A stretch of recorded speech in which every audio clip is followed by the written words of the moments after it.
me to call the meeting to order at 6:03 p.m. on 4/27/2021, Tuesday. Let the minutes reflect that adequate notice of the holding of this regular meeting of the Howell Township Council was provided for in the following manner: by posting a copy of said notice upon the bulletin board in the Township Municipal Building on April 21st, 2021, by emailing a copy of said notice to the Asbury Park Press, Tri-Town News, and Star Ledger for information and publication on April 21st, 2021, and by the filing of a copy of said form of notice in the Township Clerk's office on April 21st, 2021. The public will be allowed to attend and will be allowed to participate pursuant to the Open Public Meetings Law. The public is reminded that civility and decorum will be maintained during the meeting. Any contracts awarded at this meeting or between now and the next meeting will be required to comply with the requirements of Public Law 1975, Chapter 127, New Jersey Administrative Code 17:27. I will proceed with roll call. Councilman Bonovich. Present. Councilwoman O'Donnell. Present. Councilwoman Richmond. Present. Deputy Mayor is not present. Mayor Berger. Present. Thank you. Executive Session Resolution R21-142, authorizing the entrance into executive session in accordance with the Open Public Meetings Act. Discussion will be attorney-client privilege litigation, called Snack Affordable Housing Cases versus Howell, potential litigation, Route 9 sewer, and terms and conditions consisting of roads update and Lake Louise project. May I have a motion to adopt this resolution? Could I interrupt for just 1 second? Also, for purposes of executive session, the roads report and the Lake Louise project also deal with potential purchase, lease, or acquisition of real property. Thank you. May I have a motion? So moved. Second. Councilman Bonovich, Yes. Councilwoman O'Donnell, Yes. Councilwoman Richmond, Yes. Mayor Berger. Yes. Thank May you. I have a motion to close? Oh, we just had the motion to close. We will Right. go into executive So session. now we're going to go the other one, the other link, correct? Yes. Perfect. Thank I you. would like to Thank you. reopen council meeting at 7:15. It is 4/27/2021. And we just finished executive session. Sorry that we ran a little bit late. The executive session minutes from tonight's meeting can be disclosed to the public when the need for confidentiality no longer exists. At this time, I'd like to stand to say the Pledge of Allegiance and also a moment of silence for all of our fallen soldiers and all of our fallen members of society that have passed from COVID. I pledge allegiance to the flag of the United States of America and to the republic for which it stands, one nation, under God, indivisible, with liberty and justice for all.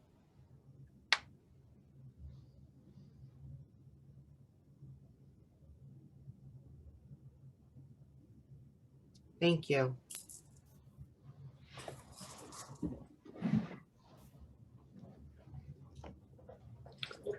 Next up would be hearing of the citizens, Mayor. Well, we need to accept the minutes. There were no minutes. No minutes. We have reports from the town officials at this point. Yeah. Oh, true. Thank you. Okay, so I just wanted to do a couple of things. So this past Sunday was the first farmers market. I was not able to get there, but I heard that it was a success and that all the faves were back. So that's really, really good. So great job on that. Also Jersey Mike's reopened. So that was really good. So Bon, you went to that. That was excellent. We had our thank you to the Shade Tree Commission for the seedling giveaway. I also wanted to mention that a new business in town is called Ready Set Juice, and they have they make juices, and they're doing this promotion between Councilman and myself. We made our smoothies, and then they are donating $2 per if they buy either mine or Bond smoothie, they're donating $2 to the New Jersey Blood Service. So I think that's a really nice, a nice thing to do. I think at this point, May is coming up, and it's coming. I can't believe it's so quick. We have Teachers Day on May 4th, and we have Nurses Day on May 6th. So if we remember all of our all the people that help keep our kids healthy and safe and educated. So Councilman Bonovich. Okay, I have 4 things. I'll be brief. First one is a big one for all the restaurants out there. The SBA, I don't know if you heard of it, the RRF. It's Restaurant Revitalization Fund. So there's $2.8 billion. We all know the restaurants were closed. Some of them tried, you know, in the beginning, like Ivy League was open and they closed. It just, some business models weren't cut out for it. So it's a 2-step process. The SBA on Friday, 9 a.m., you have to register. So if you're a restaurant and you took a beating from 2019 to 2020, it's actually the gross difference from 19 to 20. So Wow, it's a pretty big penny. So that's big money. the first step is registering on Friday the 30th, 9 a.m. The second part of that is on Monday. What time was it? Monday the 3rd at noon. That's when the application's open. So you have to register to get the application. So that on Friday, 9 a.m., any restaurants in town, please jump on it. It's $28 billion. So it's a big chunk. So that's the first thing on the business front. Also, I want to bring up some vaccinations. This Thursday at Town Hall, there's 200 vaccinations. Victor Cook and OEM set that up with Instadoc. I don't have the link in front of me, but if anyone's watching or is involved, is attending this meeting, please reach out to the OEM. He'll provide you a link. You have to register with Instadoc and schedule with them. The other thing, Mayor, you brought up the seedling giveaway. I was there on Friday getting my hands dirty with you. It's pretty interesting, and we got a good bunch of trees. It was pretty. Yeah, we got muddy. And then I went to see Joe. But anyway, so it was interesting. Compared to last year, there was a drive-through. This year, we got to see people in person. I wasn't there at 7:30 in the morning, but the Shade Tree, Paul Novello, Lisa Dowd, Dawn Van Brunt, Andre DeGaulle, everyone was there. They said that people were there at 7 a.m. when the event started at 7:30. And Paul let me know, he said 102 residents, hopefully residents, showed up for trees. And the only note I got is we need more dogwood, flowering dogwood. They were gone within 15 minutes. That's that. And then my last thing is, because the way the meetings are falling, I just want to say that to all the moms in council, are professional, all the moms, the superheroes. The next meeting is after Mother's Day. I like to say Happy Mother's Day. Moms have become teachers, psychologists. They've become everything. They're superheroes. So I just want to say Happy Mother's Day to everyone. And that's my announcement. Thank you. Councilwoman O'Donnell? Yes, thanks. Councilman Bonovich, you're 100% right when it comes to the seedling giveaway. Every year that we've done this, it has been a sellout. So as always, it's a huge success, so we're happy. Also, the Farmland Preservation Group is continuing with the application process for the 3 farms that are looking to become part of the process of giving us, preserving their farm and giving us the possibility of lots of land to be preserved in the future. So it's a very tedious process, can take well over a year, but time well spent. Also, the Monmouth County Commissioners at their last meeting had spoken about 3 residents in Monmouth County who have succeeded in volunteerism in excess of 200 hours. And one of our own Howell residents, Howell Ornstein, was one of those people that were singled out. So we're very proud, as always, of our Howell residents. We had talked, actually, in terms of the county commissioners, They do a project of shared services with road paving, which I had just mentioned to that department, and they are going to look into it to see if there's something that would benefit Howell financially and as getting more roads paved more quickly. So I thank them for taking the time to check into that. And also, we are going to be looking at the budget at our next meeting. And there's a few things, there's actually a couple of things on the budget that I need some more information on. So I don't know from Mr. Clark if that would be important to bring that up now, or should I bring that up to him privately? And I don't see him, so. Hello, Mr. Clark. There we are. Budget. I do have a couple of things that I'm concerned with. So do I bring them up now and ask for that information prior to May 11th? Or do I speak to you privately? You can speak to myself or Mr. Gagan privately about it. The budget hearing is on May 11th. Correct. Yeah, and so it's possible to get that information well before then, I would presume. Correct. Okay, good. And I'll leave it at that for now. I think that I probably covered the things that are, oh, actually, May 2nd is the Patterson Farm yearly event. So I'd mentioned this several weeks ago, hoping that people would take that May 2nd and use that day to visit the Patterson Farm. As always, every year, they do a couple of events there. They're always well received. Not only Howell goes there, but a lot of Monmouth County goes there. They're well received by the community, and they're a tremendous asset to Howell Township. So May 2nd, please, the Patterson Farm will be doing one of their 2 yearly events. That's it. Thank you. Councilwoman Richmond. You're on mute. I hit the button. Okay, well, thank you for that information, Mr. Bonovich, on the restaurants. I'd like more information. Maybe we can get that out and share it on our pages to get to the businesses. That's really good information. Summer camps. I know we've been getting bombarded with parents, and I don't blame you, trying to get rid of their children for the summer. So I had messaged the manager and Steve Fetcher. And for those people that were all over social media today, especially looking, because camps are filling up quickly. People are desperate to, try to get back to normal. And they don't want to miss an opportunity here at Howell. And I know we're waiting for some guidance from the governor and state guidelines and how to run it. So Steve Fetcher is working diligently on camps. We are all on board with having the camps open if it's possible. He's doing everything he can. So for those parents that reached out to any of us, know that we're doing everything possible. We're pushing forward. We're doing everything we can. We're really waiting for the Board of Ed to know that if we can use the schools. So hang in there. I do recommend that you sign up on Civic Plus for our alerts and notifications, not just for this, but for everything that we talk about here. You will be getting alerts and notifications, and it's really stuff like this and detours and construction and all that good stuff. But stuff like this is really important that you guys can get notified so you know where we're at. You don't miss the registration. He is not taking the registration right now, but know that hopefully in the next couple of days, he will start taking registrations, and we will get your kids in camp and get them to get back to normal and have fun at summer camp this year. So fingers crossed. Thank you, Stephen Fetcher, for really pushing forward on that. I think that's kind of important.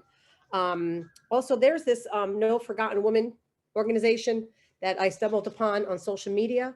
This woman, Jane Miller, she is looking for volunteers, and I kind of took it under my wing as a mom myself, for people that have lost family members and don't have anybody.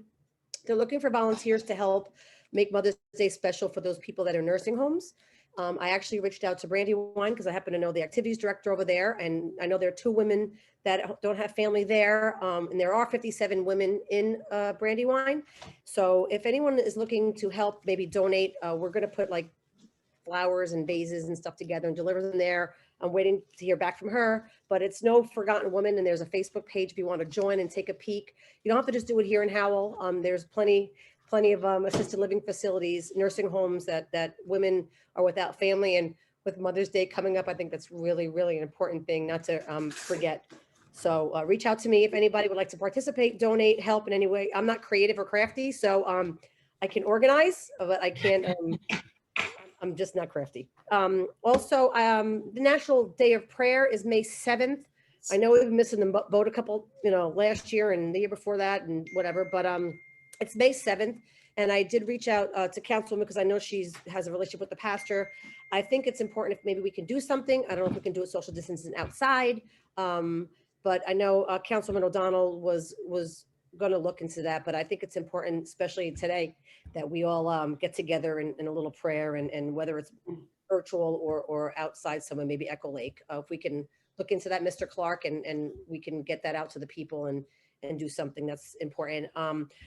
Also, the rescue money, I know Councilman Bonovich mentioned it briefly. If we can get some update when Lou does his report, it's kind of important. People are curious to see when it's coming and what the guidelines are. So I'd like some information on that. And then lastly, the sewers, I do have some questions, so I'll wait for Lou or whoever's going to give their update on the sewers. I do have some questions, which I'll wait for that. And after that, that's it. Thank you.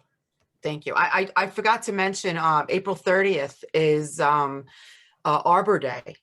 And so the Shade Tree Commission, excuse me, the Shade Tree Commission worked on a video that they're going to be presenting to the students with their, it'll be virtual, but they will be getting their seedlings. So I'm so sorry that I forgot to mention that. So I just wanted to put that out there. Mr. Clark. So nothing other than what we discussed in exec, and Mr. Gagan has asked me to update you on some of the DPW things. So here it is. Brush pickup started in Zone F on April 5th. They're currently finishing up in Zones A and B. They're going to be doing a second round of collection when they're finished with round 1.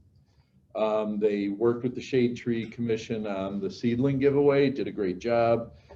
He said that Mr. Novella said they had 100 plus residents the first hour and about 170 total. Great. Coordinated pickup and delivery to Howell's Elementary School of trees, bushes, and seedlings for Arbor Day. And then for the period April 13th through the 26th, there were 139 potholes filled. 6 were the result of residents filing complaints. And then they helped community development with storm sewer inspection and repair prior to the paving of Howell Road. So that is the update for DPW. So at this point, I would like to open the meeting for hearing of citizens. Mayor, I have some emailed public comment. Sure. John Hughes sent an email to congratulate Councilman Bonovich on the purchase of the Fort Plains West Farms property for the open space preservation. He knows that this has been Councilman's initiative for several years, and it's important that we make these acquisitions for our town. He'd like to ask the councilman if there are future open space preservation projects that can be discussed at this time, and if so, how we as a community can support your efforts. I don't know if you want to respond to that or not, Councilman. I would just, you can't give it all away, Mr. Hughes, but I like to say, that one particular parcel was on my radar just because of the old West Farms saga. So I was on it in 2015, way before council. But let me just say that I'm on council. We're, Councilman Richmond and I 2.5 years, mayor now what? 4.5 years, 4.5 years, even longer, whatever. It takes a council to do this. It's not thank you, Bonovich. It's not thank you, Mayor. It's all of us. And, that I looked at it in 2015, and in 2016, that was part of the COA, one of the sites. And it was going to be another 160 units next to 72. So that came to us through community development, and council read my body language right away in my eyes, and we all jumped on that together. And it took 2.5 years to accomplish that. And Mr. Hughes, I'll say there's a lot more coming. We just can't say it. Things take time. Just trust us. There's definitely some more open space along the way. Thank you. Before you read anymore, for anybody who might be on the phone, I don't think there is anybody, but to raise your hand for a comment, I think you hit *9. So. That's all. Okay. There's 3 other emails that came through before the cutoff time at 5 p.m. Mr. James Moretti Jr., having watched the last few meetings, he has been quite surprised by the behavior and professionalism of Mayor Berger. Frankly, at times the mayor's behavior is erratic and seems unhinged. Mayor, is everything all right with you? As we need more calm and professionalism, and that needs to start with you. I am hoping you will take this as constructive feedback. As watching the many meetings, it is rather unpleasant to see interruptions of people, yelling over them, berating them, and I have served for many years on boards and never seen anything like it. There is a very similar email to such from Mr. Anthony Mazza. Pretty much, it says pretty much the same thing. He just ends to say we need more calm and professionalism, and that needs to start with the mayor. He's hoping that this will be taken as constructive feedback. And pretty much, yeah, it's pretty much the same as Mr. Moretti's. The last one is Ms. Casper. Good evening. I had a recent council meeting whereby Mayor Berger indicated she had no concrete way to stop development. After telling us all these years she did, I also heard she now is going to appoint a committee on this, which seems retroactive. Does the mayor have a plan for slowing development, or was it just a false campaign promise? If there is a plan, please tell us concerned Howell residents how she plans to stop the development. Ms. Casper also recalls last year the town was going to buy land that Mayor Berger owned, and she paid $1 for it, which was to be paid some huge amount. What is the status of that land deal? I believe that was all done and over with, and Mayor spoke about it.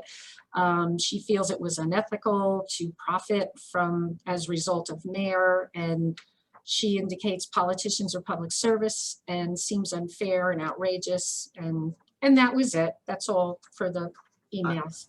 I want to clarify one point, and it's not that the mayor wasn't selling land to the township. They were separate entities, and there was a division between the mayor and whoever was selling it. The mayor recused herself from every vote. The current status of the deal is that it's inactive. Whether it goes forward at some point, I don't know, but I don't think that was a fair characterization of the nature of the deal. Thank you. Is there anyone on the phone, Mr. Clark? We have some people on with their hands up, so they're going to be allowed in. The first is Sherry Rivas, and she's being brought in right now.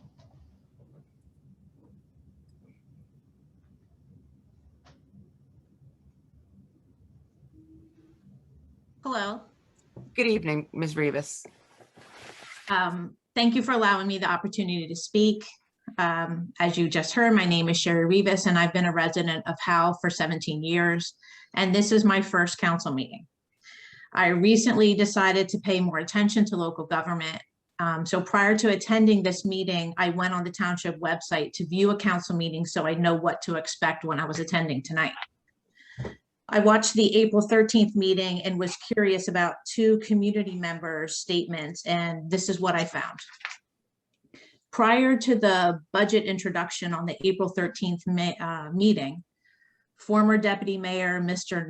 Nicastro made a few statements, including, I overlooked the budget, and I noticed in the budget hiring new hirees. He then went on to make statements about police officers, EMTs, and OEM. And the statement regarding the police officer included that it was a wash because new hires would be replacing retirees. And regarding the OEM position, Mr. Nicastro stated, why move from a stipend to a full-time position when it's adding $50,000 into the budget for this position? Then another community member, Tina Smilet, came on and asked, where is the budget posted and how does a resident get that? And asked for this to be researched and investigated.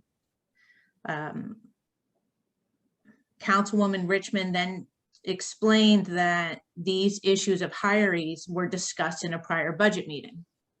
So I then went to the prior budget meeting on March 29th, and the police chief offered his budget for 2021. Regarding the police, he stated that 3 members of the police force were retiring and those positions had already been filled, and he was requesting 5 new positions, 2 in IT and 3 for patrol. The conversation later moved to the OEM coordinator position, and it was discussed in the March 29th meeting to move from a stipend to a full-time position for that OEM coordinator, and that salary ordinance would need to be created, but there was no salary amount mentioned in that meeting on the March 29th at all. So then I returned to the April 13th meeting for the budget introduction, and it was interesting that the former Deputy Mayor Nicastro's statements were alarmingly accurate prior to the budget introduction as the budget introduction. So in the budget introduction, the police was presented as 1 new officer for every retiring officer, as Mr. Nicastro stated, a wash, and then adding 1 new additional position. So prior to the budget being introduced, how did Mr. Nicastro know the police department was not receiving the 5 positions that were proposed by the police chief in the March 29th meeting? Regarding the OEM, the budget introduction said that the move to full-time would be a $50,000 salary. So prior to the budget being introduced, how did Mr. Nicastro know the OEM salary was proposed at $50,000 when that hadn't previously been reported? Interesting. I've only reviewed these 2 meetings, and I'm hoping that there was another public forum in which this information was shared that I'm not aware of. If you cannot provide this to me, I'm left to question the integrity of this process. How can I and other members of the Howell community trust the council and administration if the process is being disregarded or circumvented? As another community member already asked on April 13th, I'd like this to be investigated. How did a member of the public, in his words, overlook the budget before it was made public? Did someone share the budget? If so, who shared it? A council member, an administrator? And how will they be held accountable? Will there be a censure? Will there be disciplinary action taken? Something needs to happen to restore the integrity of this process. My question is, what are you going to do to ensure that happens?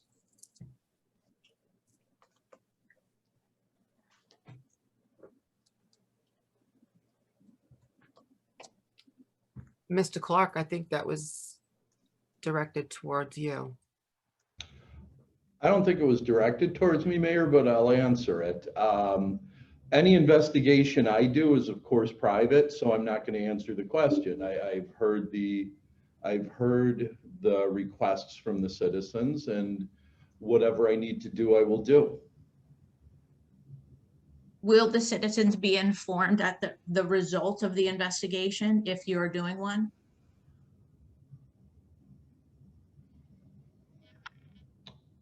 I will have to see. Honestly, I'll have to see where the investigation leads. You know, some of this stuff is confidential, some of it is not. I haven't even begun an investigation yet. I've heard that people want one. As you can imagine, I have a million things on my plate in addition to this. So I will begin an investigation. I will discuss with council the best direction for it to go in. If we need to appoint outside counsel independently to investigate, we will do that. So these things tend to take time and be costly. So I will look and see what the best options are and make my recommendation to council before we do anything. Given that you are a member of the administrative team, it would make sense to appoint an outside counsel. And I understand that there's a lot going on, but what we're talking about is just the integrity of the council and the administration. If as a group, you cannot be trusted to follow the procedures around the budget, what are the other issues that you can't be trusted to do? So I understand that there's a lot to do. However, I think that this is very important, and I will follow up at additional council meetings to make requests to see if an investigation has started and what you can provide to the I public. think you definitely should follow up. I'm happy to give updates as I can, and certainly everybody, and it's a no stone unturned. So we will see where it leads us and who or may not be implicated, if anybody. So, Mr. Nicastro pays attention at meetings. He has information, and we will see where we go. Well, I'm just glad that the meetings are recorded because I had the opportunity to review them 2 or 3 times each, looking for that information, trying to prove myself wrong. Yeah, you seem particularly well informed, and that's always a very good thing. So I will take it from here, and when and as updates are available, I'll be more than happy to let people know whatever public information is available. Thank you. Thank you, Ms. Rivas.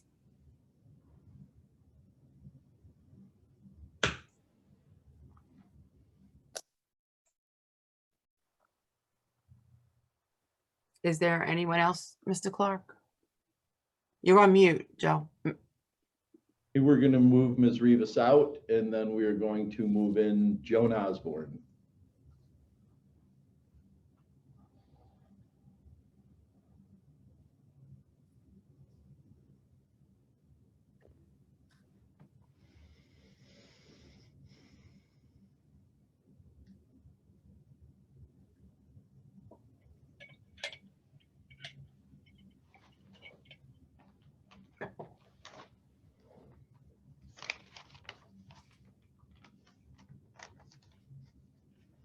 There we go. Hi, I had a statement that I wanted to read. It's pertaining to the environmental resource inventory that was done by the Environmental Commission. It was prepared last year. So I wanted to start my little statement by, what is a planning board without a budget? Answer, it's a failure to plan board. I'm here tonight as a member of the Environmental Commission, but I'm speaking on my own behalf.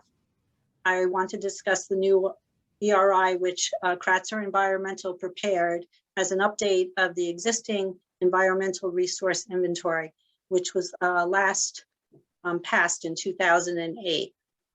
We are seeking to have this new environmental resource inventory, which is over 250 pages of information specific to Howell Township, adopted by the planning board.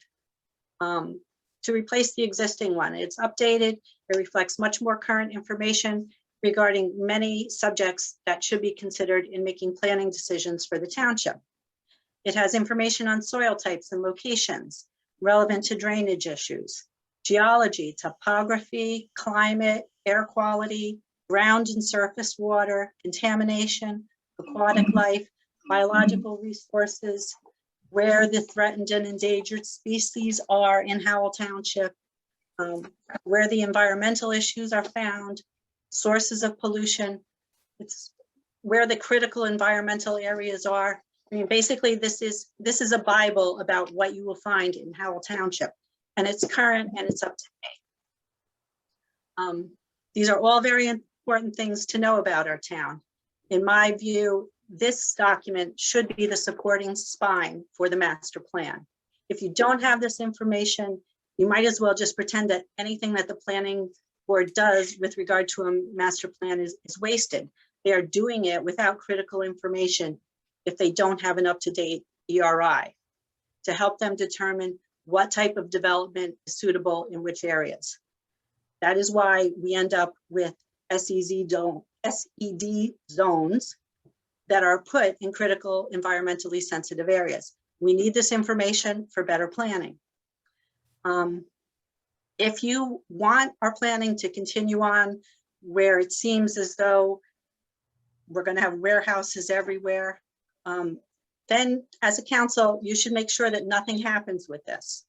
And what needs to happen after we've spent $17,000 on it already with a consultant, I am told that the planning board in their process needs a budget. They need a budget for their master plan subcommittee so that they can have their professionals review this, which they're entitled to do. I looked up the resolution for when the last one was passed in 2008, and it states that they did have testimony and comments from their own consultants and a hearing where they considered it with public coming and making comments as well, and then adopted it.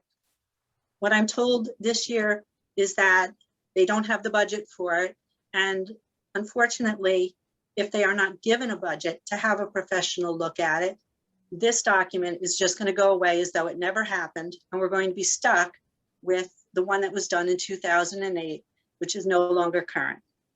A lot of money was spent on this, and it was a more than 4-year effort to even find where we could get the money to get this document done. It came from shade tree money, and it's been such a long effort. It involves so many people. We have a bipartisan environmental commission. Everyone worked really well on it, reviewed it all over the summer, went through COVID, reviewing this document, making sure it was accurate, getting pictures of the township so that it could be up to date, looking at the historical information. And we're very proud of it. And we think it's a necessary document and should be adopted. So we're basically, I'm here asking, not on behalf of the planning board, but on my own behalf, that we don't just let this die and have the $17,000 that was already spent on it just go away, and then we'll be at square one, maybe in 2 or 3 years, redoing it again. I've been at meetings, I see that we go and we change the budgets for different professional consultants pretty frequently. So to find the $2,000 or $3,000 to have someone look at this, I think it's a critical thing that needs to be done. And I don't want to have to keep coming to these meetings asking for it, but I don't want to let this just go away when it's so necessary. Okay, 5 minutes has been up. This is Matt Thank Howard. you. I'm off the camera. In the budget for community development, we did include a total of $50,000 for various master plan updates. Within that, the intention is to take a look at the ERI document that was provided. We have sent that to the master plan subcommittee. They're doing an initial review. From there, we'll get recommendations whether the planning board consultants will look at it, if they want to adopt it as is or make changes. Ultimately, the master plan is the planning board's document. So we do have to give them the document, give them a chance to review it and see what they want to do with it. And that's the stage that it's at right now. Thank you. Thank you, Matt.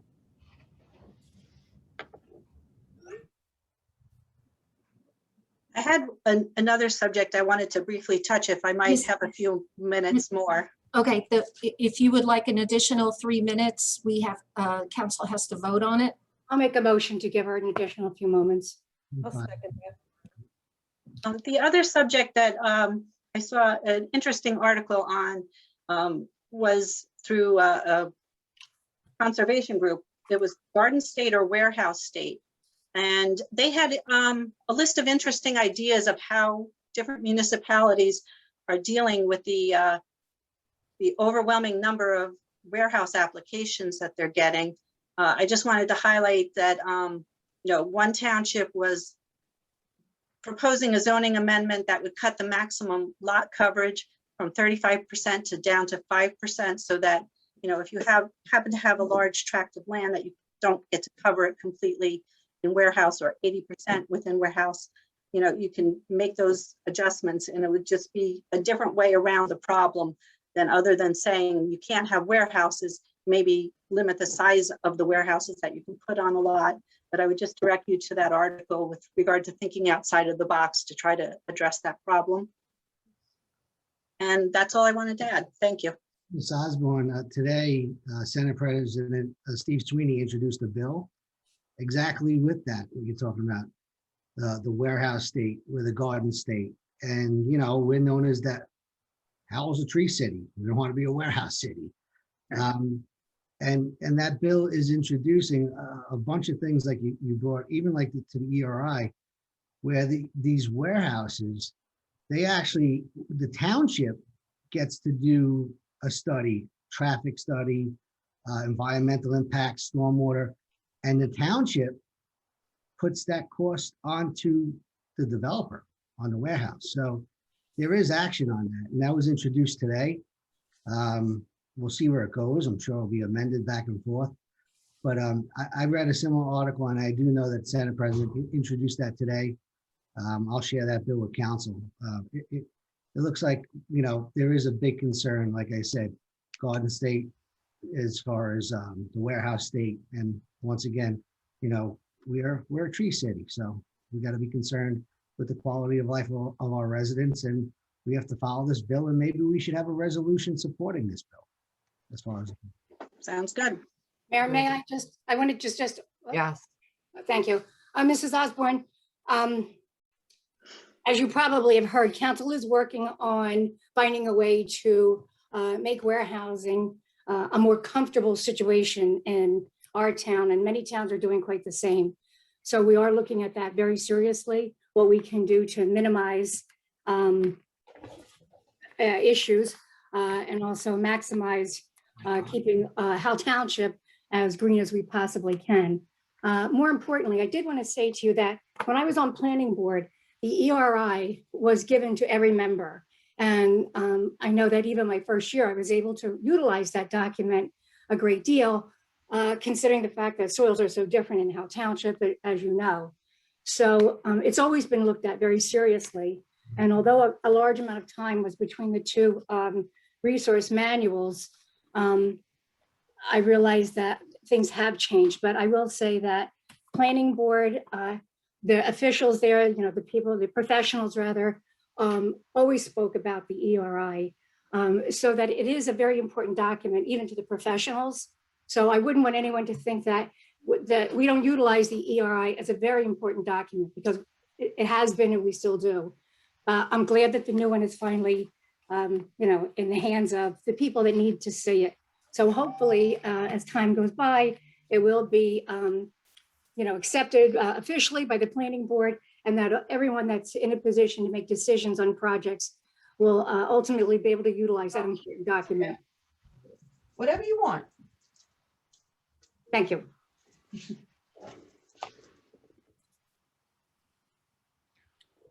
Okay, we'll move the next person. Thank in. you. Thank you, Ms. Osborne. Thank you. Thank you. We are moving in Tina Smilek.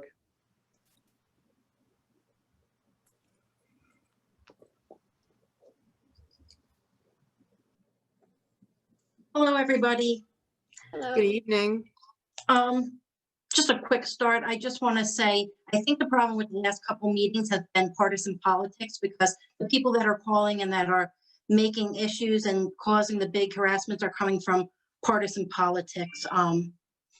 I personally just want to say, Mayor, as a Republican, I look up to you and I admire you. And I think you're doing a wonderful job and not playing the politics and doing what's best for Howell. That being said, let's move on to the council raises, 60% raise on council. You want to go from 7,500 to 12,000 per council member. That's an increase of 4,500 for each of you, for a total of 22,500. Just to remind you, Ms. Smilek, this isn't the budget hearing. I know, I'm just making a comment. I know you're just making a comment, but this isn't the budget hearing. I know. So I would just say, take a look at that. I think you've all been working very hard for the last year. I do think you deserve something. I think that's taking it a little aggressive. Ordinance 021-10, the warehouse intro, it was pulled. I keep seeing things pulled from being introed and pulled, and residents don't get to know why. Why was this pulled and what's going on with this? It was pulled because notice has to be given by certified and regular mail, which is happening right now. It's going to be on the agenda for a hearing on May 11th. Yeah, I believe 800 homes got notices, Joe. Yeah, notice had to be given out not only into Howell, but also Farmingdale, Wall, Lakewood, because it's affecting areas outside the borders of Howell as well, and under the MLUL they get notice. So that's being done right now, and it'll be on for May 11th. Okay, Master Plan Subcommittee, I noticed there was, that's being a Zoom meeting now. Would those Zoom meetings be posted?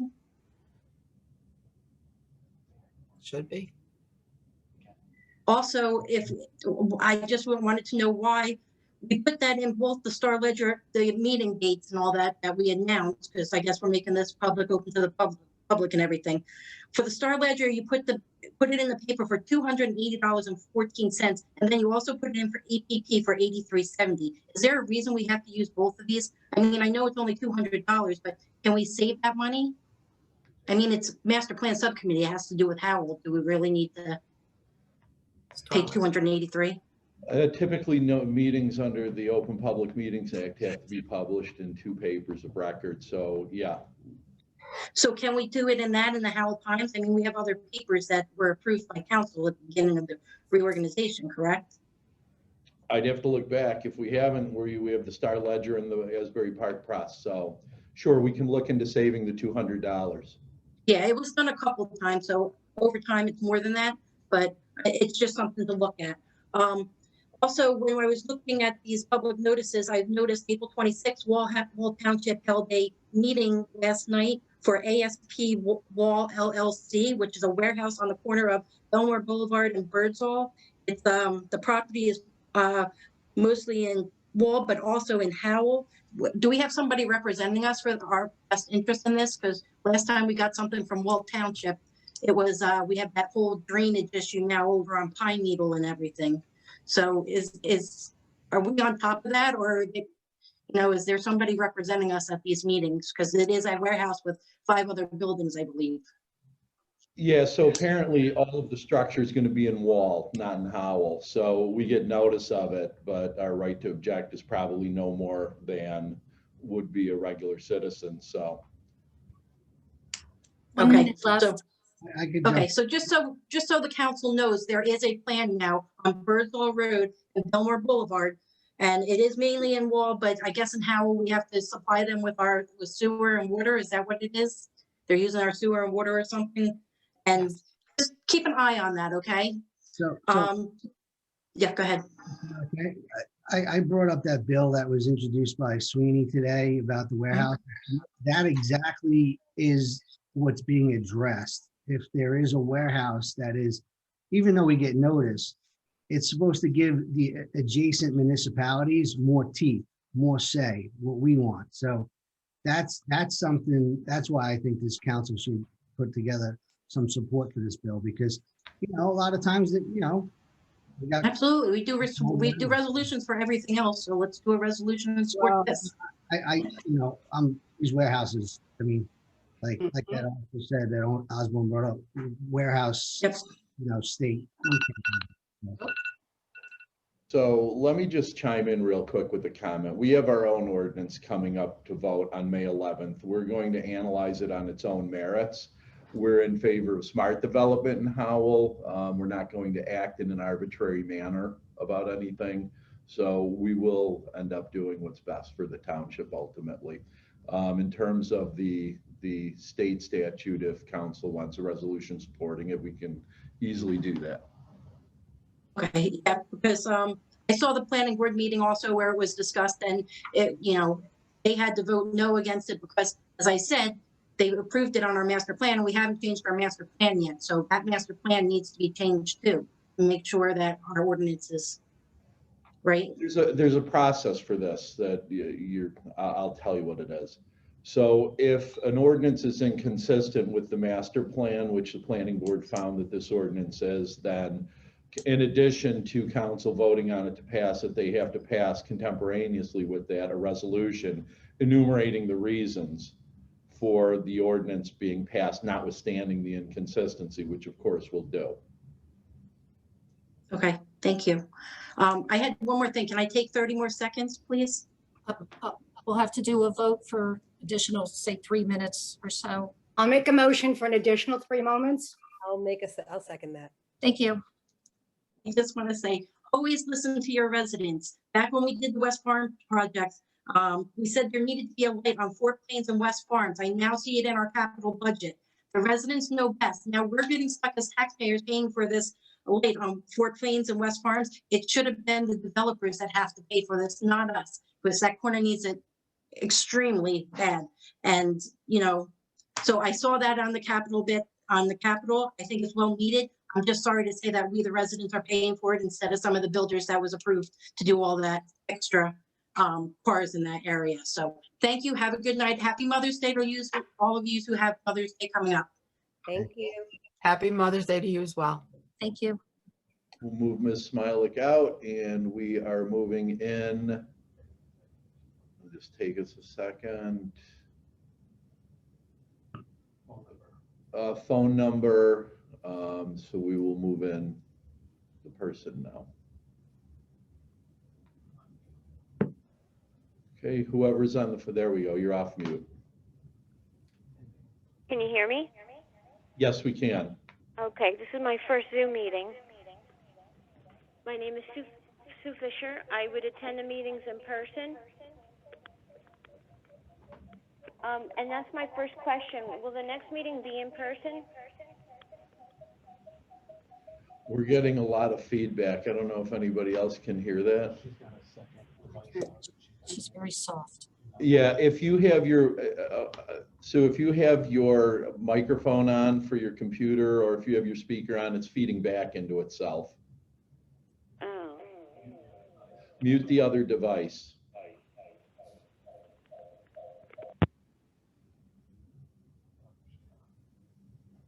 Okay, well, it looks like she accidentally hung up.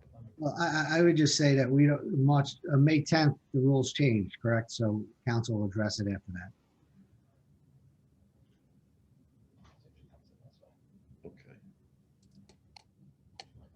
Okay. Can you hear me?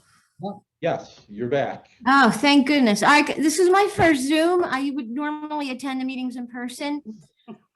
Will they be back in person next time? Well, it's likely to depend on what the executive orders at the time allow us to do. So I can't really say anything until shortly before the meeting. It's a day-by-day sort of thing. Okay. I'd like to piggyback to some degree onto what one of the citizens or residents talked about, integrity. I have to question the vaccinations that were done or inoculations that were done through OHI, considering the fact that the mayor is also the CEO of the company. Did this get a vote? Was this voted on? Did this go through council? I mean, how does that work? We've been down this many meetings.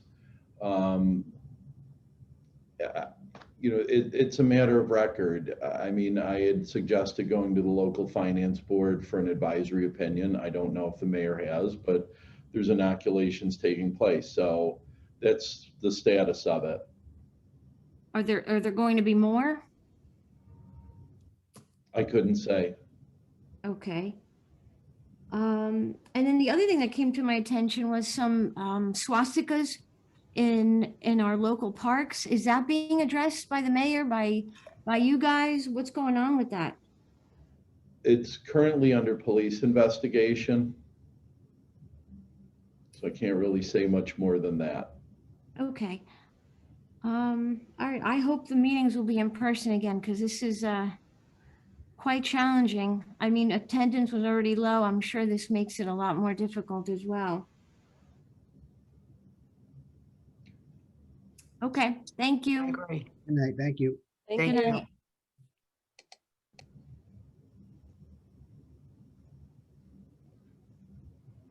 Okay. We are moving in Paul M.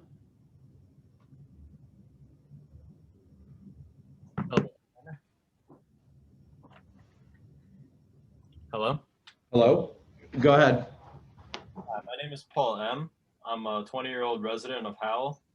I lived here most of my life, but I never really cared about politics much until the COVID lockdown came around. Been watching around since November, partly to see what's going on, partly because I heard these meetings are such a train wreck. I have to say, these meetings are very disappointing. You should all be ashamed, because these meetings are a train wreck. I mean, the female council representatives definitely fight a lot. Seems like Richmond and O'Donnell at least care about Howell. Also seems like they're the same as most of us who live here. Two guys don't say much. or they try to make meetings better, or they seem okay or average. The person I really have a problem with is the mayor. Thought there was some sort of order to these meetings and that they were taken seriously and were official. The mayor is too casual and does not take them seriously. She acts as if these meetings are a party where she's thrown into her place. She sits there with her leg up on the chair, swears at people, talks over everybody, talks to people off screen, laughs like this is all a big joke, unless there's something that she wants. Not a joke to the people who live here, though. There's nothing funny about this to people like my mother. She works hard, and she wants a nice place to live. My mother does not make the $400,000 that the mayor makes a year. So the way you sit here and act as if you're one of us is sad, honestly condescending. You obviously don't have anything in common with most of us from Howell. Truthfully, you can watch the videos if you don't believe me, because I can actually make my friends watch the recordings, and they'll see all your faces you make while people are talking, laughing when no one has said anything, fighting with your colleagues, screaming at everyone, and the fact that you almost seem out of it every meeting, smirking and grimacing. I even rewatched one meeting recording, and you actually called someone a curse word. I don't know why this is happening in our town. Maybe you really don't care because of all the money I've heard you're making. I mean this respectfully and out of concern. Maybe you're someone that takes a prescription or maybe some other illegal substance. If you have a problem, go get help.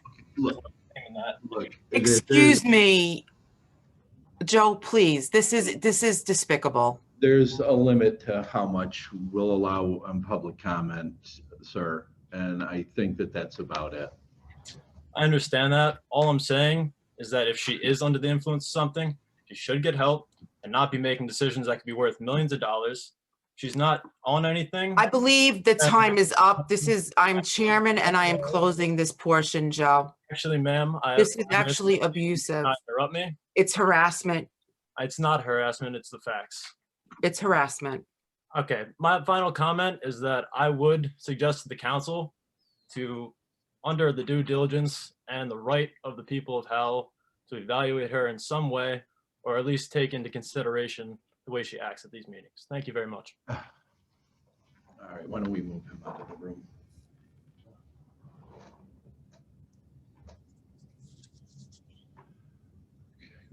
All right, we're going to move in Steve Morlino.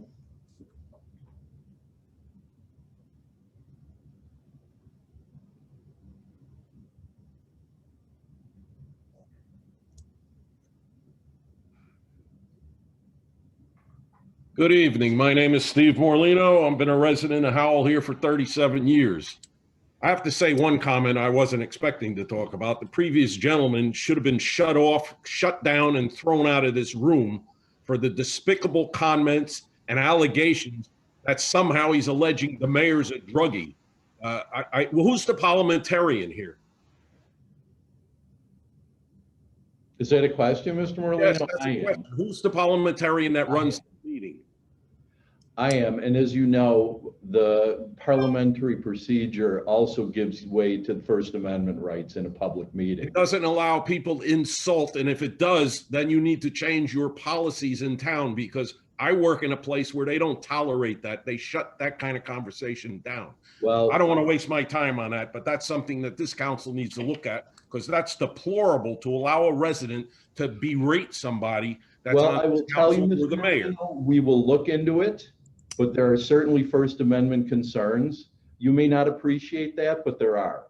I appreciate it, and I can tell you from my experience of attending these meetings for over 30 years, I've probably attended more meetings than all of you put together. I was the founder of the Economic Development Committee in this town. I was on the Shade Creek Committee. My wife was on the planning board, the mobile home rent board. She was the chairman. The rec committee, she was the chairman. The ordinance review committee she sat on, and the citizens advisory. And I say that for a reason.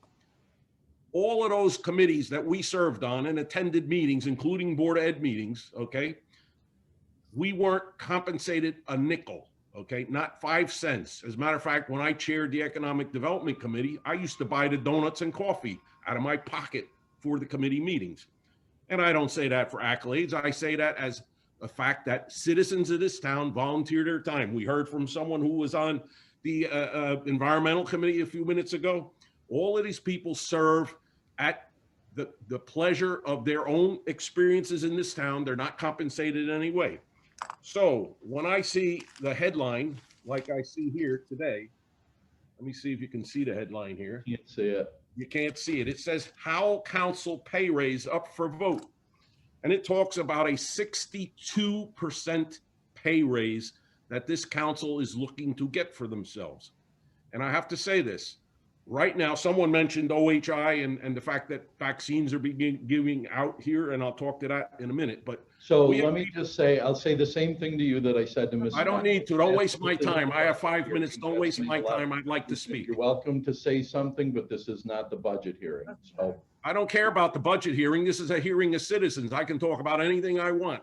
So that's my let's point talk about it. Like Paul M. was saying the stuff that he did. So I No, that's totally different. He was insulting and degrading people. So don't waste my time, Mr. Clark, because I'm going to talk to you about conflicts of interest at another meeting and your conflict of interest.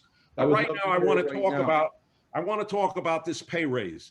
So we have people, this is a global pandemic taking place. We have people in Howell that are standing in food lines for food. We have people that are out of work on unemployment.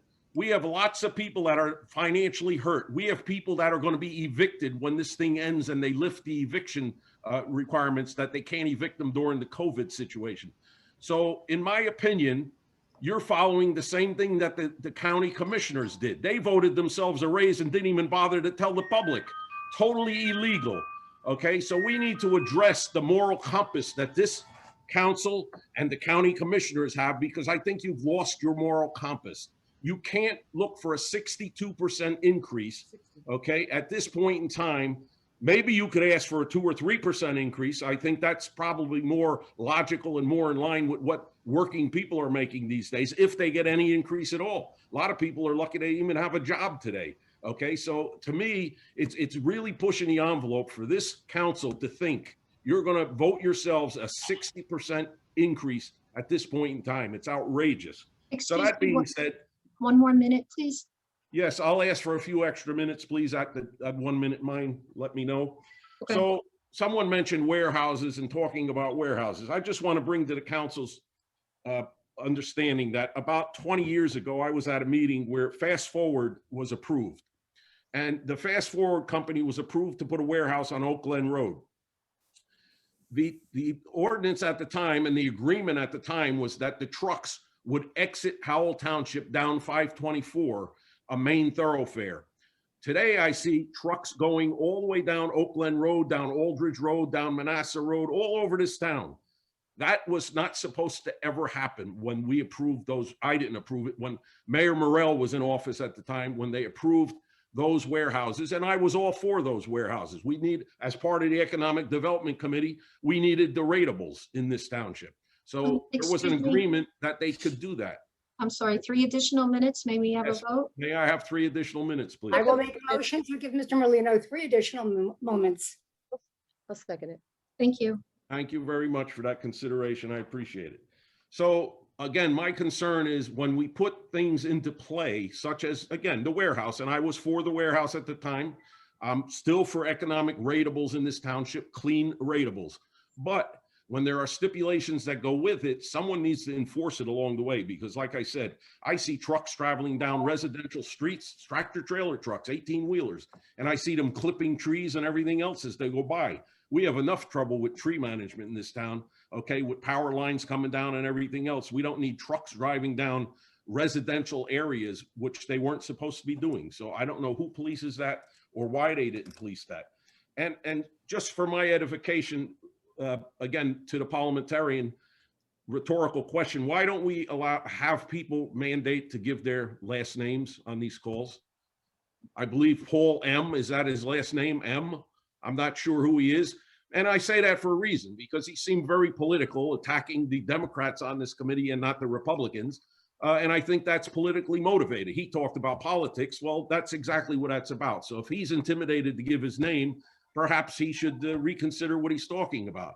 And as far as the demeanor of people such as the mayor, I got to tell you, I attended these meetings when we had to have 2 Howell Township police officers in the meeting to maintain order. That's how unruly they got. So these meetings are mild compared to that, because I can tell you on Preventorian Road, We used to have almost fist fights in some of the council meetings in the past, because I was there when they happened. Okay, so I think the demeanor's been fine.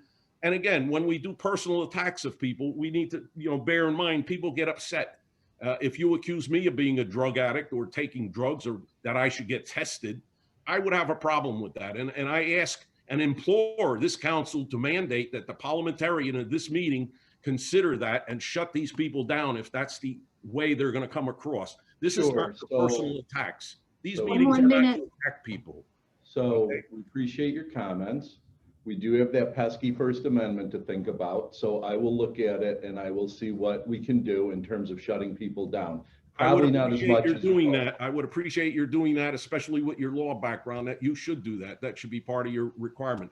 And I would also ask if the municipal clerk can list her name, and Mr. Clark, if you could put your name, because people logging on here I don't even know the clerk's name. I'm sorry, I apologize. So I would appreciate, instead of just seeing municipal clerk, someone's name, so I could address her by her name. And you, I know, Mr. Clark, so I would like to see your name for those people who don't know who you are. Again, this is uncertain times here with Zoom meetings, so we have to accommodate the public. I thank you all very much for your comments, and you'll see me more in the future. Thank you. Have a great evening. Thank you. We'll move Mr. Morlino out, and we will move in Thank somebody. you, Mr. Morlino. Yeah. Let's do that. So let me just quickly, it's not the budget hearing, but I'll address the pay raise very quickly because it seems to be a hot button issue tonight. There's no raise up for a vote on May 11th. There is money being allocated in the budget for it. And let's talk about real dollars, because everybody says 60% gas, huge number. It's not.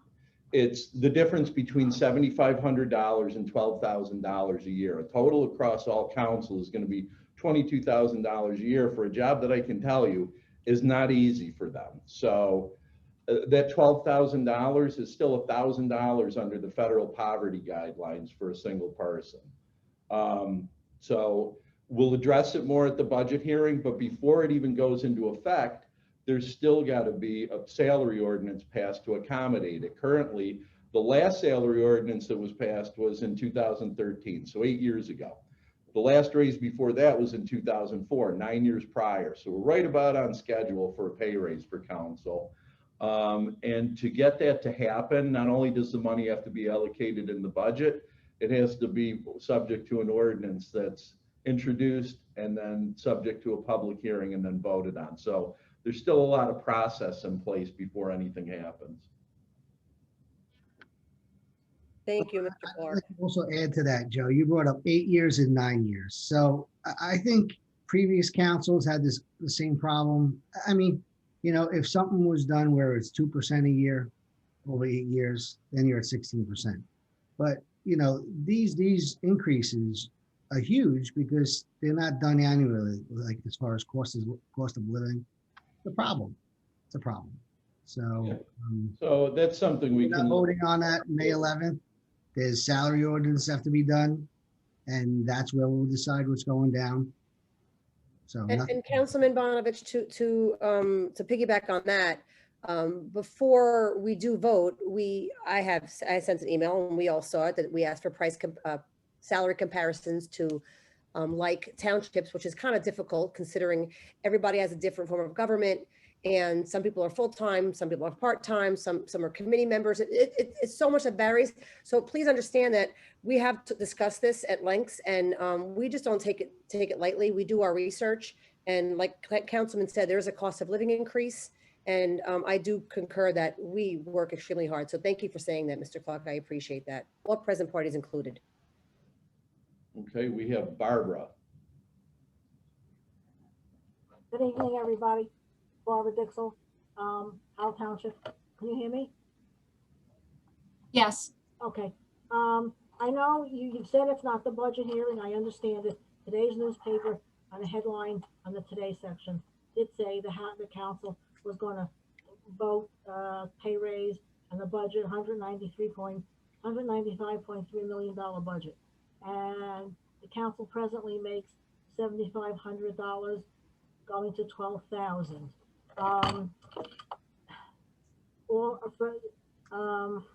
The 60% raise from $37,000 in 2013.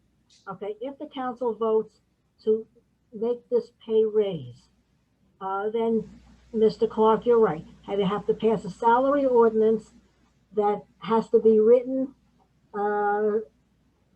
to be okay by the state. The state has to approve it. It has to, the state vote. So, yeah, but I will say one more thing. If this comes to pass and you do get a raise from $7,500 stipend to $12,000, I want to tell you my opinion is that you should all pay income tax on this money, and you should all pay Social Security on this money. It's a salary, and if you're going to make money, I'm sorry, you have to pay. So we all pay. I live on Social Security. I'm glad I make it, and I'm dreading the next increase we get from the Board of Education that comes to every $300 every year. Since 2015 to 2021, my husband and I have paid $14,198.16 cash to the Board of Education for the district and the regional. I'm 81, he's 84.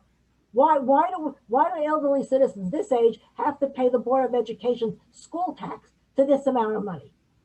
The council and the Board of Ed are driving us into poverty and out of Howell. You can't live here because you can't afford it. You just can't pay these prices. But if you do get this raise to $12,000, please make absolutely sure, Mr. Clark, and your payroll department, that you pay income tax on it, and you pay Social Security tax on it, and state tax, and whatever other tax you have to do, because it's a salary increase, and if you're making a salary, you need to pay, like we have to pay with our Social Security, and we're paying all kinds of taxes on it. And one more thing I need to do. The planning board gave preliminary approval to 7-Eleven on the corner of 9 and Casino to buy the Exxon gas station. And they're going to, from what I understand, I don't know who's going to pump the gas, whether it's Exxon or somebody else, but they're going to open the back of the Exxon station. The village's entrance is directly in back of them.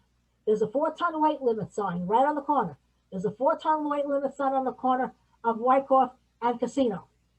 I have to tell you, in 1997, the village's Howell Township Liaison Committee, Sylvia LaCitra, Aaron LaStrager, Cecilia Whitehouse, and Barbara Dixell, I'm the only living person left. We signed a handshake agreement with Exxon Corporate, never, ever to open the back of that station. You are going to have dead people, and it's going to be the village's residents trying to cross the street or cars coming out the back. And don't think for 1 minute that the cars coming down Wyckoff are not going to cut through that gas station to get to Route 9. Something has to be done. God, I don't know why. The planning board, did they bother to tell anybody? One more minute. Okay, I'm sorry. I don't know why, in God's name, that they even considered doing something like this.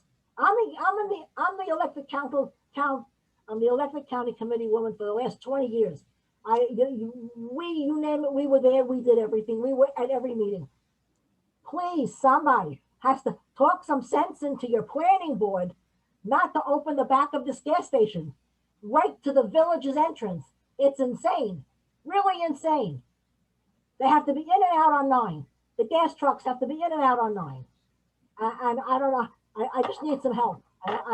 And I've already reached out to the county. I mean, I don't know, but it's not going to be a good situation if people get hurt and people coming out of the villages get hurt. It's just not. So thank you very much. But if you do get a salary raise, pay the taxes, please. Thank you very much.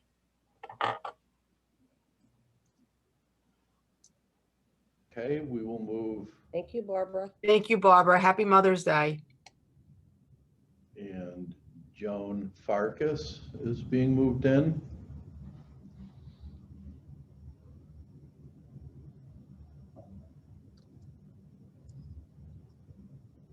Hi, everybody. I'll be pretty brief.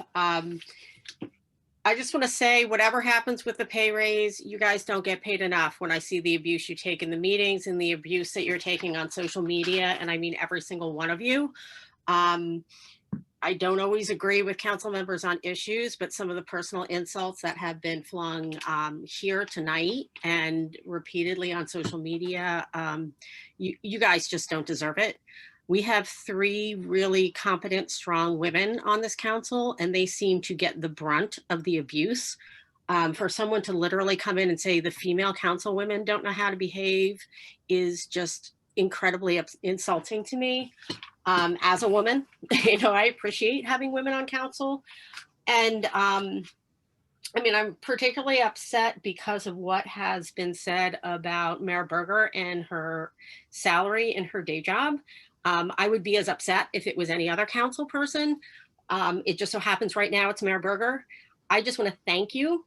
It is really inspiring to me, to my children, and I feel really fortunate to have somebody who is competent, who is successful in their own life, being willing to give up their own time to serve my town and to do what they can for this town. And whether, we all agree on issues from day to day and what's being put in front of the council, you guys are giving your time.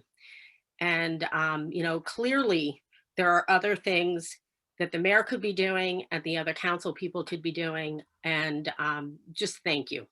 So at the end of the day, anything else I was going to say, I just want to say thank you all for serving. I want to apologize on behalf of the rest of the town for the way people are treating you, both in here and also on social media. And just happy Mother's Day, continue serving. And, again, thank you all. And not to leave you out, Councilman Bonovich, I thank you also.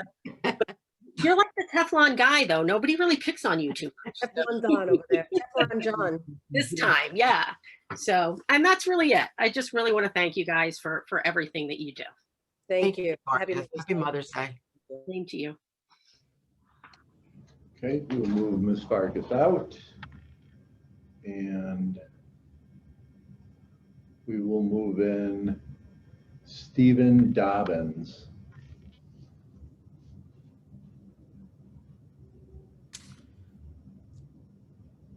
Hello.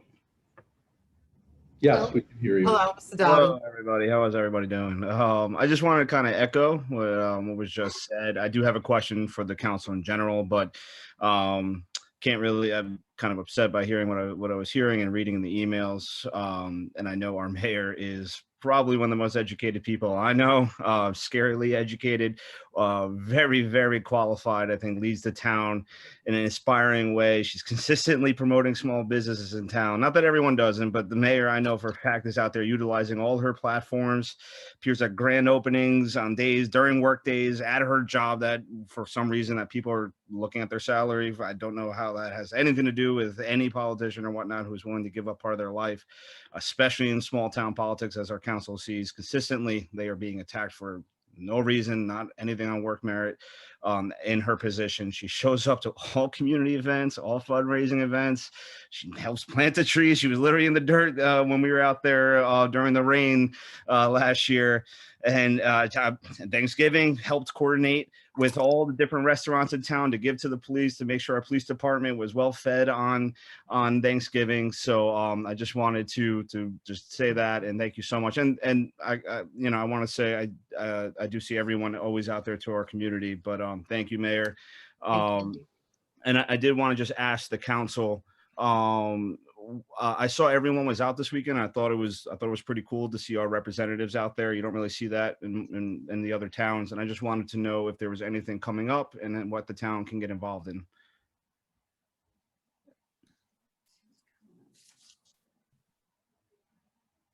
Well, my question is like, what is it that you mean? Any type of a townwide event? Is that the reference? Well, I just the one I don't know if this is not a complaint to anyone here. This is something that you can't handle. But I saw the deputy mayor was at a food drive. Councilman Bonovich was at Shade Tree and Jersey Mike. So I just don't know if there's another way to channel. Because I know, like, I work all the time, so I can't really be on Howell, the Facebook groups or whatnot. So I didn't, and again, that's not the council and the mayor's job. I just didn't know if anyone knew off the top of their head on a Tuesday if there was anything this weekend we can all be a part of. Yes. May 2nd, that Patterson Farm is having one of their events this Sunday. Is our farm market available this Sunday as well? Yes. So that's another event that's held in the municipal parking lot. Patterson Farm is located on Route 524 near the Ordina Baptist Church. So in a town this size, Mr. Dobbins, there's always something happening. I agree, sometimes it's difficult to find it because we are so large. If there's store openings, our Chamber of Commerce is usually involved in alerting the council, and that's always on their website. So I agree, sometimes I spend a half an hour on different websites looking to see what's happening in different parts, but it's not always in the newspapers. So, maybe some of your friends, if you can reach out to some of your friends and whatever they're doing on the weekend, because often that's what I find, somebody calls me and says there's something going on at such and such, so you quick and you run over there. But it is a large town, so it's hard to keep it track. But between our pages, our township page, the Civic Plus, the Chamber of Commerce, and our different committees, we really don't have one place where everything is listed. I wish we did, although then we would all know that we can't go to everything on the same day, because inevitably there's 5 things on every Saturday. So you can only go to one unless you've got something going on in your family. But we are fortunate. We do have a very active township. So this Sunday, Farmers Market and Patterson Family Farm is having an event. So that's 2 things I just know immediately. Awesome. Thank you, Councilwoman. My pleasure. And also the mayor mentioned earlier, Mr. Dobbins, Ready Set Juice, business, another local business, opening on Route 9. And isn't that right next to Harbor Freight, I believe? The same complex, right? Yes, yes. Yeah. Perfect. Thank you, Councilman. Friday at 9 a.m. 3 things for you, Mr. Dobbins. Thank you very much. Everyone have a great night. And thank you for everyone's work.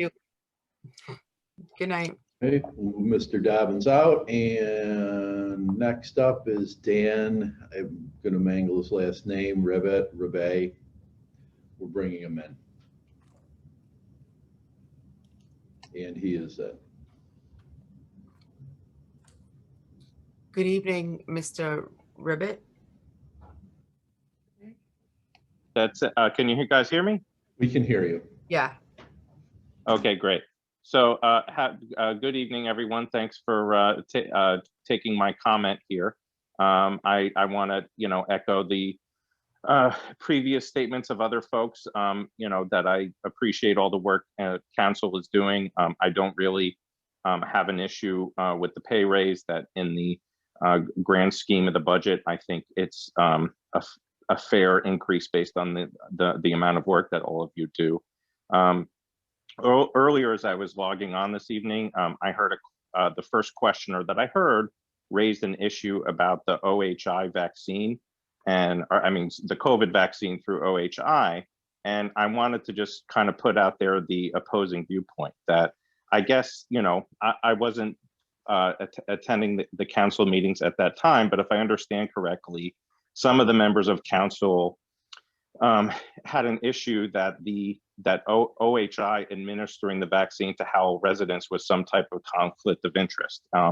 What I know from, just paying attention to news and current events, that at the time that was happening, back in January and February, everybody was trying to get their hands on the vaccine. There were, late night comedy shows that were having game show skits about people trying to get the vaccine. So the idea that, OHI wouldn't have found some other township who would want to get, those vaccines if Howell turned them down, it's not like OHI was going to find a taker for those vaccines no matter what. So, perhaps there's some other explanation for it that I don't understand. I think,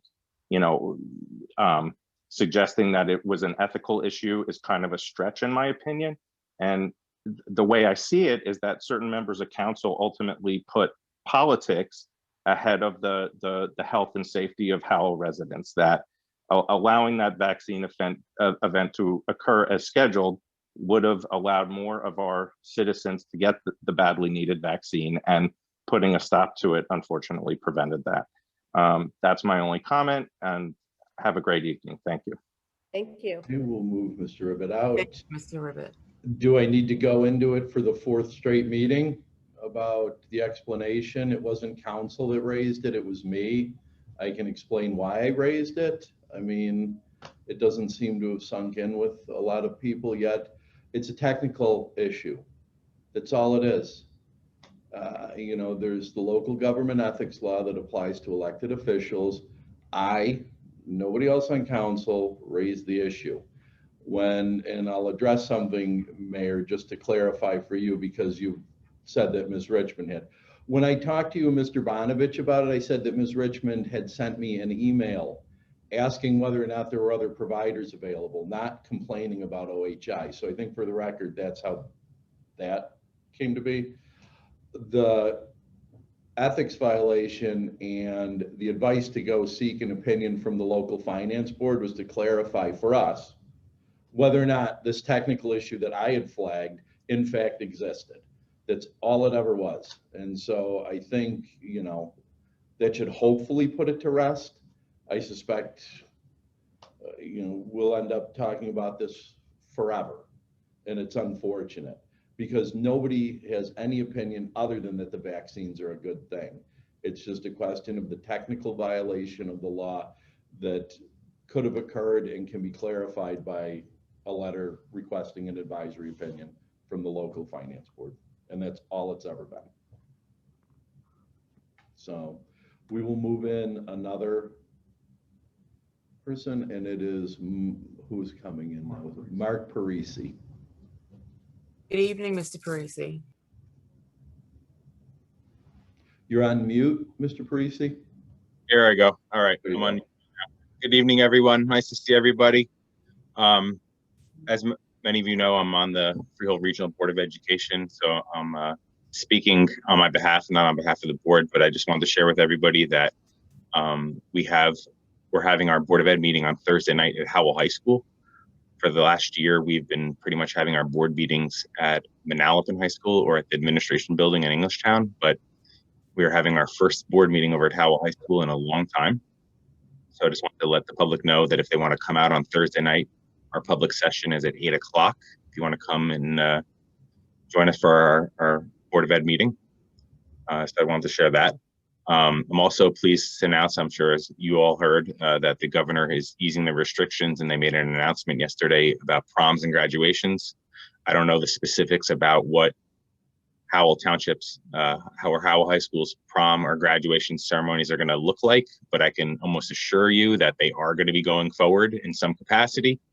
You know, it's a fluid situation with COVID as always. Things are always changing, but I'm very confident that we are having proms and graduations this year, and they're going to be a lot bigger and better than they were last year. So I just want to share that with everybody.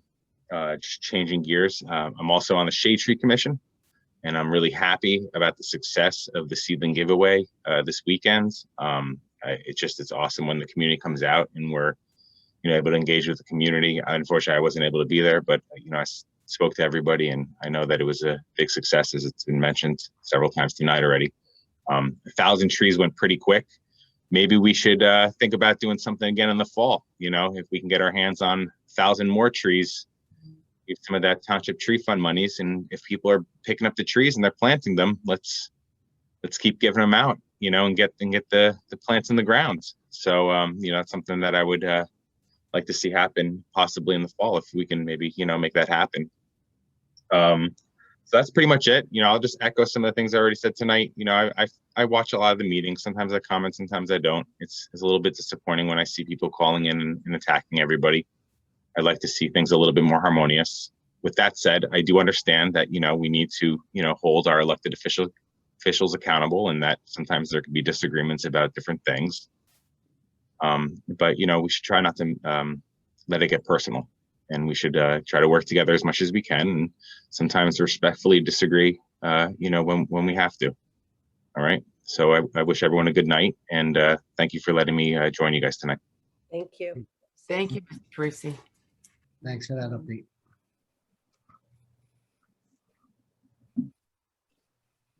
That's good information about graduation and proms. Some good news for once. Oh. And okay, we are moving the mayor back in, and it looks to me as if that is it for the public comment portion. Okay. Thank you. I don't know how that happened. Mr. Howard has a itchy trigger finger and inadvertently moved you out of the room. So when I hit the change roll, it was the wrong person. Can I be next? Can I be next? Okay, so at this point, then I guess we will close this section of the meeting and we will open up the consent agenda resolutions. Like to May I- announce, oh, I'm I'm sorry. I sorry. would like to announce that Resolution R21-154 has been pulled from the agenda this evening. So I am calling for motion for resolutions R21-143 through R21-153. May I have a motion to adopt? So move, Sue. A second. Thank you. Roll call, Mr. Bonovich. Yes. I'm sorry, Councilman Bonovich. Councilwoman O'Donnell, Yes. Councilwoman Richmond, Yes. and Mayor Berger. Yes, ma'am. Thank you. No non-consent resolutions. There is public hearing this evening for ordinance 021-9, amending chapter 188 land use, article 3 accessory buildings and miscellaneous structures, section 11 entitled accessory buildings. Ordinance 21-9 was introduced and passed on first reading on April 13th, 2021, and published according to law, is now being taken up for further consideration in public hearing. Affidavit of publication of this ordinance in the Asbury Park Press issue of April 16th, 2021 is submitted, and noted that a copy of the ordinance has been posted on the bulletin board in the municipal building, and that copies were available to the general public upon request. Mayor? Yes. Would you like to open for public hearing? I'm sorry. That's Yeah, okay. please open for public hearing. Okay, we will be moving in Tina Smilek.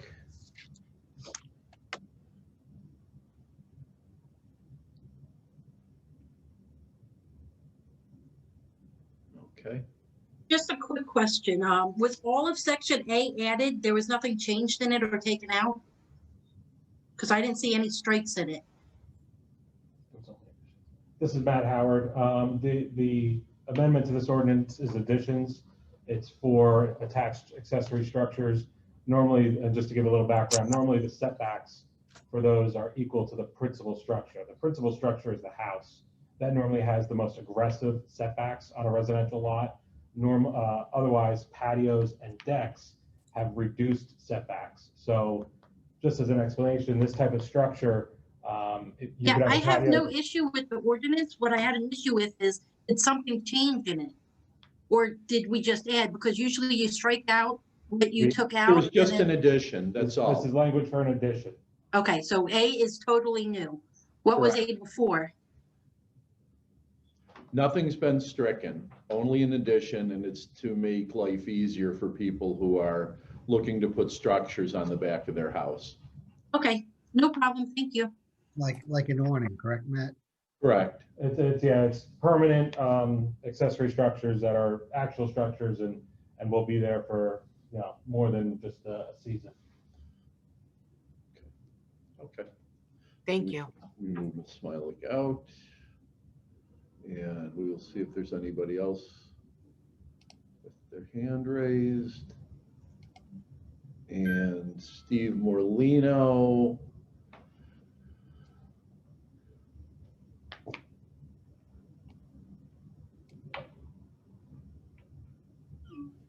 Just a quick point of order. I'm wondering who Matt Howard is and what his position is. I'm not familiar with him. Matt Howard is our Director of Community Development, and he's responsible for, among other things, code enforcement, planning, et cetera. So he has the most familiarity with a lot of this and its intended purposes. So he is here to comment on it. He was. Appreciate it. Thank you. Okay.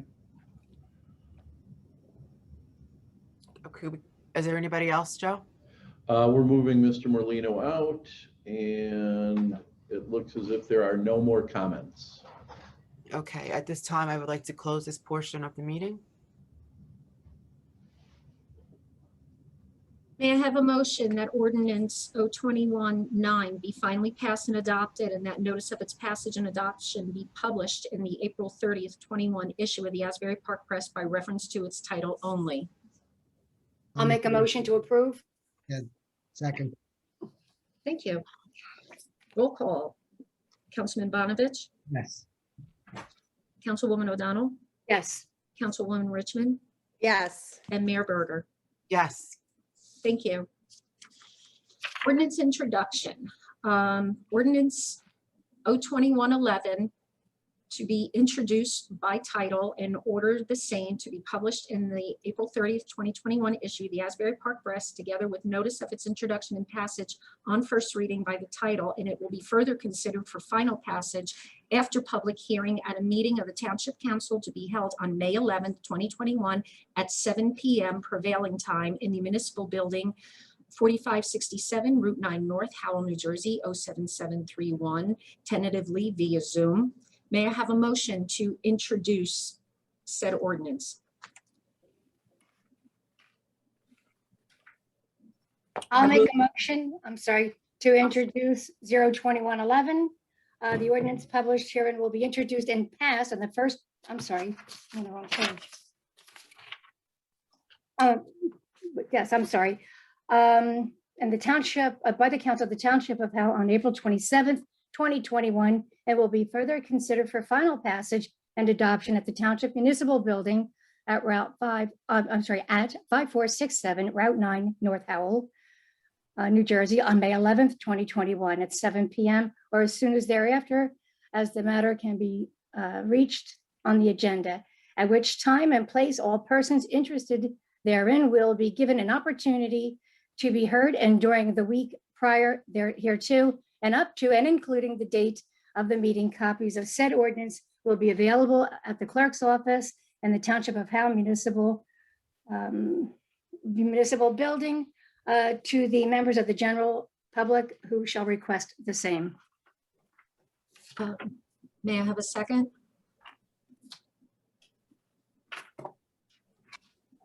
Second? I'll second. Okay, I will do roll call, and CMFO Palazzo will be giving an explanation to this ordinance. Councilman Bonovich? Excuse me, Clerk, Sue, do we have to discuss before we take a vote? Isn't Yeah, I that was how? gonna say, Lou, we should discuss and then vote on. Yeah. Okay, I mean, that's I know fine.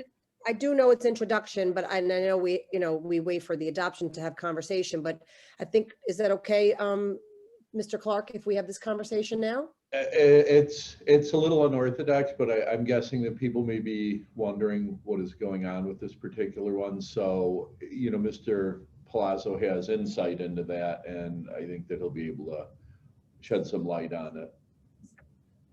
I'm okay with that. Good evening, Mayor and Council. Hello. As noted, I have placed this ordinance on for introduction this evening. I am proposing a $60 annual increase for sewer rates for the sewer rate users of all classifications, residential, commercial, and industrial. The annual cost to residential users will increase to $636. The annual cost to commercial and industrial users will increase to $680 on an annual basis. Billing for the new rates will be included in the annual sewer bills that will be distributed to sewer users prior to the July 1st, 2021 payment is due. The billing will be calculated in the same manner that taxes are calculated. For example, a residential user will have the annual billing of $636. In the first and second quarters of this year, 2021, $144 was billed to the utility user.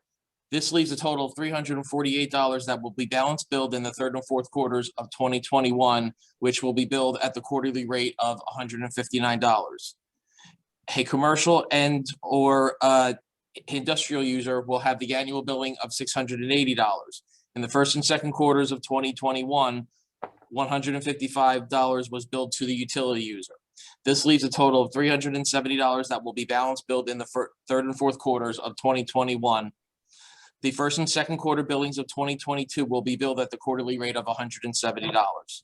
The excess consumption rate for these classifications has also increased in line with the flat rate increase.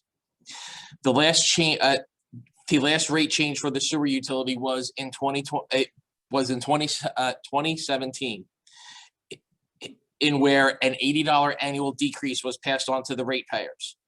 In the subsequent years since then, the sewer utility has been able to remain self-liquidating through the use of regenerated surplus from connection fees and other miscellaneous revenues. This rate increase is intended to proactively ensure that there is sufficient amount of rate billings that will support the anticipated level of budget appropriations for the 2022 fiscal year, and the sewer utility remains self-liquidating. If the utility is not self-liquidating at year end and an operating deficit is incurred, per state statute, funding from general taxation would be required to offset the deficit in the utility. I would offer the mayor and council, if you have any questions for me, I would be happy to answer them for you. So, Mr. Palazzo, so in 2017, there was a surplus. Yes, sir. So just say we have some new developments on 33, they come online, and if there's a surplus next year, this could be returned as well as in 2017. Correct. The rates are normally analyzed on a yearly basis to figure out whether the rates do need an increase or a decrease, as the utility does need to be self-liquidating. As it stood, the amount of surplus that the utility did have over the course of the last couple of years, I didn't feel that it was prudent that a rate increase was needed at this time in preparation for the 2022 fiscal year. I absolutely felt that it was needed. The township has adjusted the manner in which we bill the sewer bills to the sewer users. In previous years, we would bill out every quarter.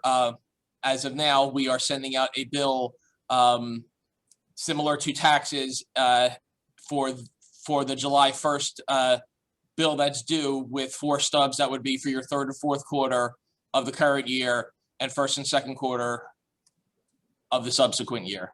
So it's $15 a quarter. Yes, sir. Per user. And then if there is a surplus year to year, we can return that, correct? Yes. Ideally, it would be advantageous to any rate changes would need to be effectuated prior to us sending out the bills. Now that we do the bills with the 4 stubs on them, if there was any rate changes that were if there were any rate changes that were legislated after the bills were issued, obviously adjusted bills would need to be sent out to the ratepayers. Mr. Palazzo. Yes, sir. Ma'am, sorry, ma'am. It's okay, I haven't called worse. What is the current surplus of the fund right now?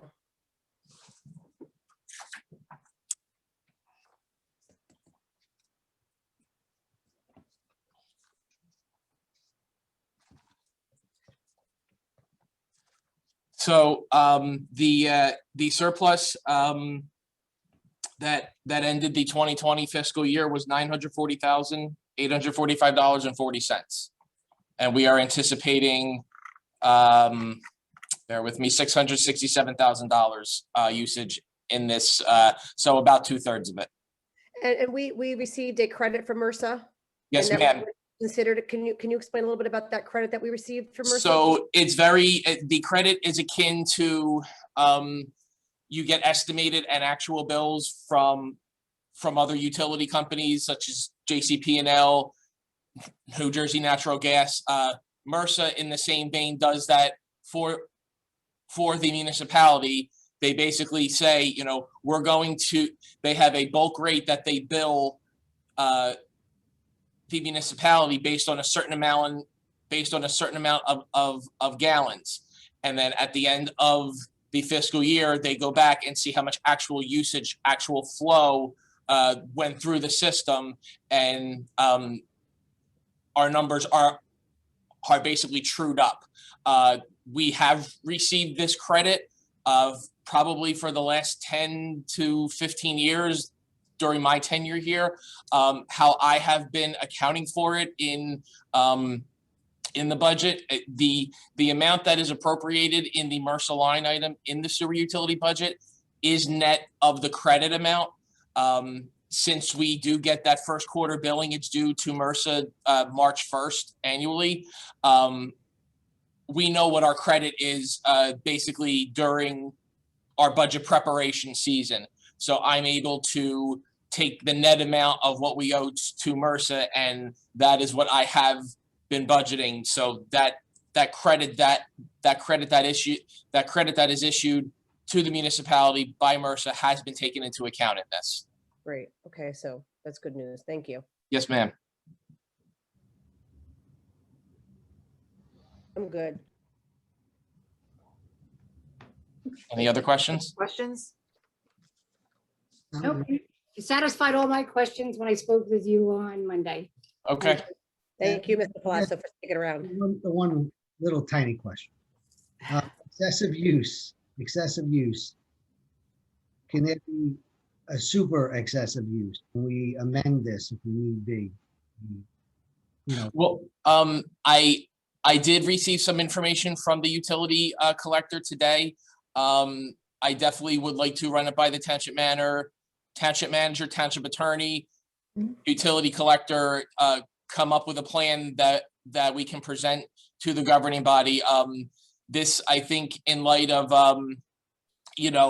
how we are amending the rates in this ordinance, I think if we were to do something like that later in the year, I don't think that would have any it wouldn't have any major bearing on the billing, because our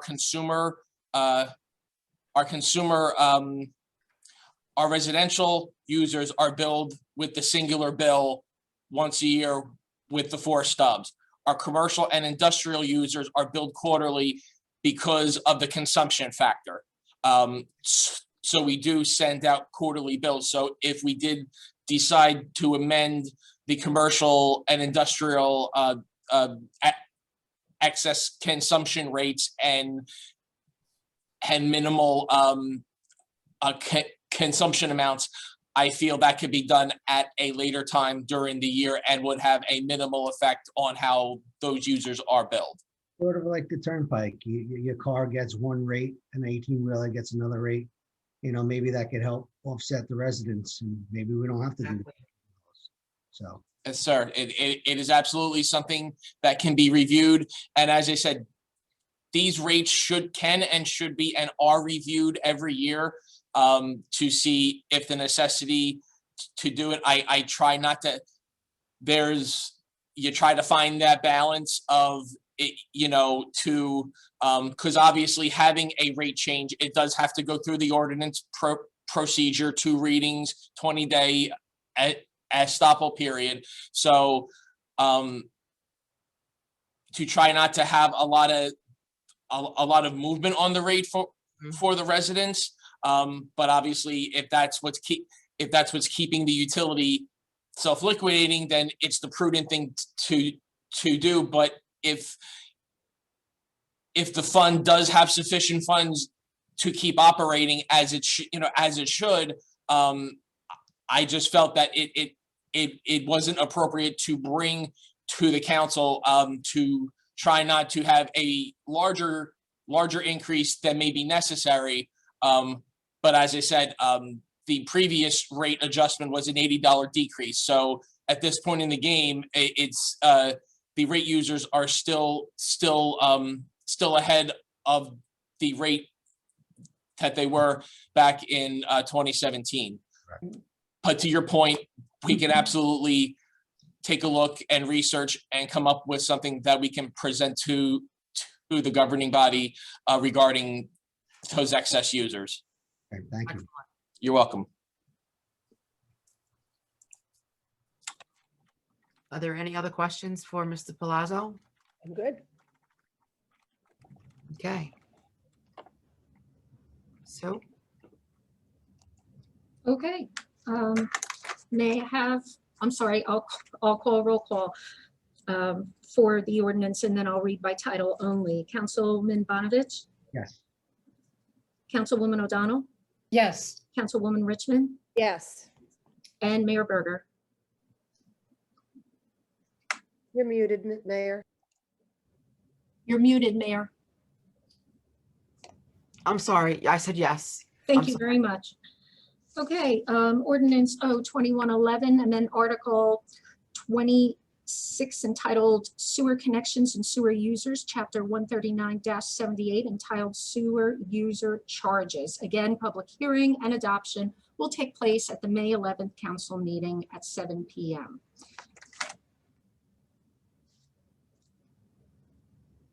Would you like to call for adjournment, Mayor? I would. I will The make a next motion. schedule, I'm sorry, Mayor. give me, I'm sorry. I was The excited. next- You're excited? The next scheduled regular council meeting will take place on Tuesday, May 11, 2021, tentatively on Zoom. If that changes, I'm sure that it will be out on the website. Executive session, if there needs to be one, is at 6 p.m. and public session will be at 7 p.m.